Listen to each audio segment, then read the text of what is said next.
And Musgrave had some plays, but it was funny because he would turn into a meme because he could never like keep his balance. So like he would have like some breakaway like pass, and he would always like fall down to the ground. But anyway, but then when he got hurt, Tucker Kraft stepped in season one.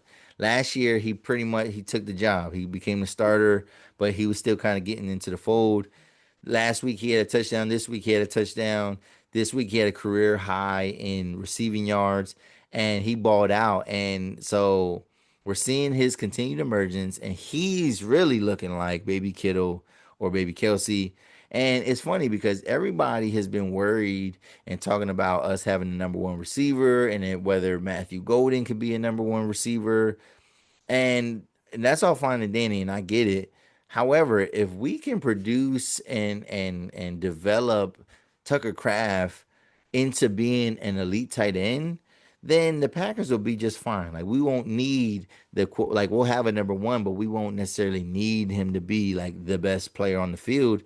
We like I like what Love does. He does,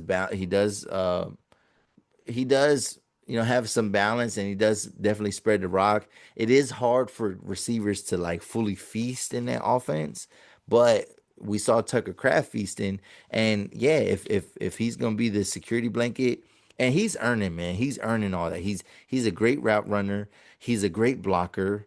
Like Tucker Kraft is everything that we need.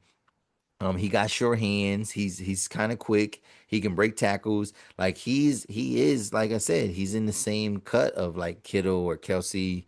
Yeah, maybe even I think even maybe a little bit more skilled than a guy like Mark Andrews. But so Mark Andrews is still ranked higher. Now we got well, who else we got? We got Hawkinson, who's he's been hurt the last couple of years. Sam Laporta, like in a couple of weeks, we're going to start hearing Tucker Kraft's name being mentioned with those kind of guys. So I'm excited for that. I'm excited for that. And I'm glad that he's developed the way he has developed. In terms of the defense played lights out in both games. In both games, they held the Lions to 6 points until the very end of the fourth quarter. It was like a minute left. I think when they finally scored, it was probably like 35 seconds left, and we held them 6 points. It was 20. It was 27-6. They did score another touchdown, so the final score ended up being 27-13. But still, held them in check for pretty much most of the game, all the game. And then with the Commanders, we held the Commanders to 3 points before entering the fourth quarter. So they got they definitely got garbage time points. We didn't have the craziest lead, but we had control of that game. And so yeah, the final score of that game was 27-18. So only a 9 point win, but it looks closer than what it really was. It was definitely a dominating performance by the Packers. The Packers did not trail in either one of these games at all. They're balling. They're balling right now. And it's the fact that they beat two playoff teams from the year before. Two teams that played each other in the playoffs, right? So playing a team that made it to the NFC Championship game, which is the Commanders, and then we beat our rival, which that was just a statement win in week one. To beat your rival, to beat your division rival, that's a statement win, especially when the Packers acted like they didn't know what a division win was last year. I say this stat all the time. Last year, the Packers went 11-6. They won 11 games, but only won one divisional game. They beat the Bears one time. So they pretty much got swept. You know what I mean? They went 1-5 in the division, still had an 11-6 record, um, and just dominated, and still were able to be make it to the dance.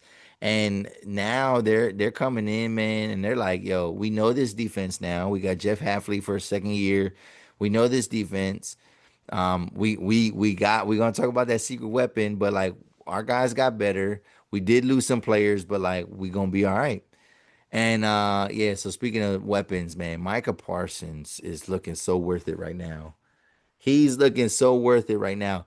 The way he forces double teams and even sometimes triple teams is crazy. The way he can rush the passer with speed and power and right through defenders. He's doing spin moves. He's fighting through guys. He's so quick and he's so strong. Like I knew Michael Parsons was really good.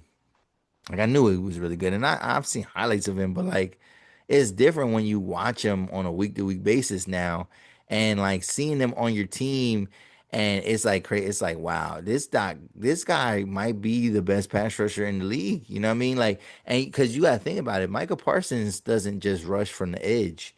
He rushes inside. He can go inside, outside. He's hitting you from all different angles. And like some of these other guys, like T.J. Watt, Miles Garrett, I don't think they do that. I think they pretty much stay on the edge and they kind of do the thing. But Michael Parsons, bro, like he's an athlete, man. Like why? Like every play that he was in was crazy. So I said to a lot of people, wait, he's playing like 30 snaps a game. I said, wait till they really unleash this boy. Wait till he's playing the whole game. Wait till he's playing the whole game. It's about to get crazy for the NFL, man. And a lot of teams, man, not a lot of teams, analysts are singing our praises, and now a lot of people are on the Packer bandwagon. So we will, the target on our back is gonna get a little bit bigger, right? But this is a great start to the season. They have like 10 days off until their next game, and then they're gonna be playing the Browns, which that's I don't sleep on any opponents, especially when they got a guy like Miles Garrett who can injure my quarterback at any given time. So I'm not sleeping on them, but it's a great start. Two conference wins, a divisional win, and then the way we controlled everything on defense is just unprecedented. We do have a bad injury with Jaden Reed, so it's unfortunate. This man, he caught a touchdown pass. It got called back, and he got injured on the play. So like it was just a bad thing. So injured on the play, caught a touchdown that got called back. You know what I'm saying? Like that's just crazy. But what do you think of this week's episode, man? What do you think about the Packers? All right, so I think we're gonna have a really good season. I think our defense is only gonna get better as Micah gets more acclimated into it, and I cannot wait for that. But I'm excited, man, and I feel good. But what did you think about this week's episode? Right, we talked about the Packers. We talked about RIP to Stream East, the illegal live sports app. We talked about Drewski and his comedic skit. We talked about Sierra changing her son's last name to match her husband's. We did a little Cutwater review. Remember that, right? Cutwater. Do you drink Cutwater?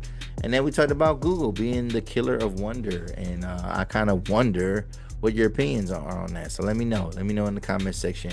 But yeah, man, this has been a dope episode. Again, it's in the works. We're going to try to see if we can have a real conversation about, one of the biggest headlines, probably the biggest headline of the year for real. I ain't even going to hold you. Biggest headline of the year. It's in the works. We might do it. But yeah, definitely want to kind of curate that, make sure it's a good conversation. But yeah, in the meantime, if you're new to the channel, hit that like button, hit that subscribe button. If you're still watching, show me some love, leave a comment below, share that content with somebody that you know and that's gonna love what we're talking about today. But this was episode 207 of the 280 Plus podcast. I'm your host, Low Steph, and I'm out, y'all. Peace.